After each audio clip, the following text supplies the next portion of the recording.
So you have the report there in front of you. Council had asked staff to go back and look at 3 options. One was, could the property be served with fire protection without connecting to water? That's option 1 that we looked at.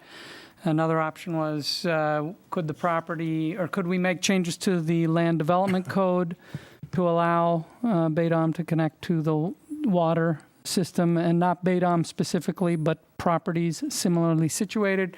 And the third, what about going forward and annexing the property? And you see the analysis done here. And in fact, the property can be served with fire protection without Beit Am needing to connect to the water system. And that option is there. There's some costs that Beit Am would incur to do that. I will say those costs for that water line extension probably are the same regardless of what option move forward. There have been, option 1 has been discussed with Beit Am. They are considering their response to that.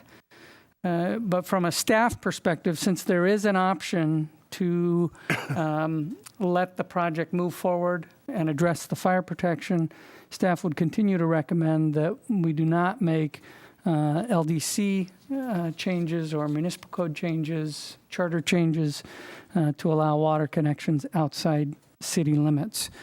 And to answer the question about is there an interim where one hydrant could be extended or constructed and then Beit Am connect to the system with a sprinkler.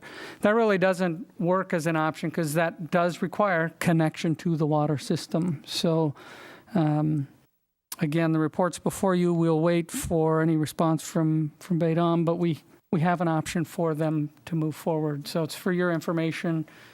And again, staff would recommend that option 1 is what council would support moving forward.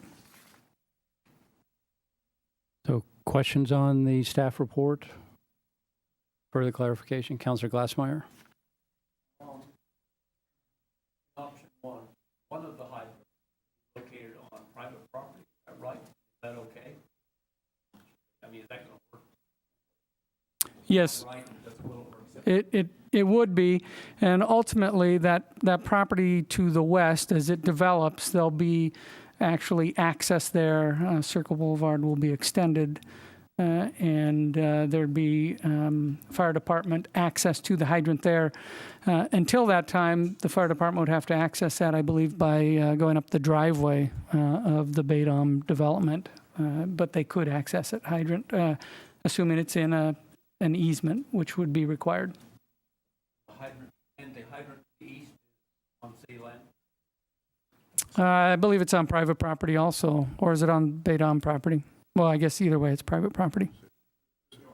Just one hydrant to the southwest. I don't I'm think looking that's at staff. necessary.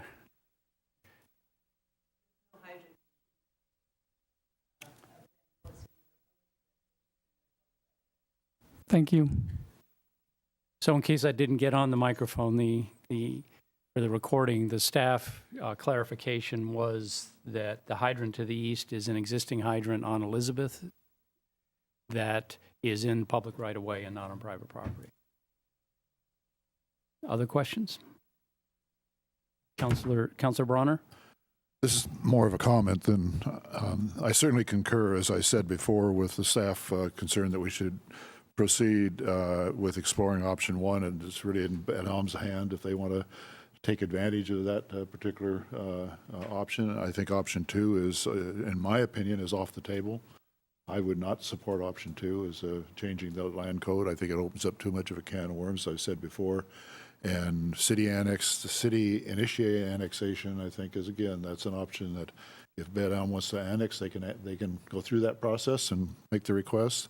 So there is an option that that they can explore, and if they choose not to take option 1, then so be it. But it's a way we can provide the fire protection without giving away other problems and issues that that I've been concerned about all along.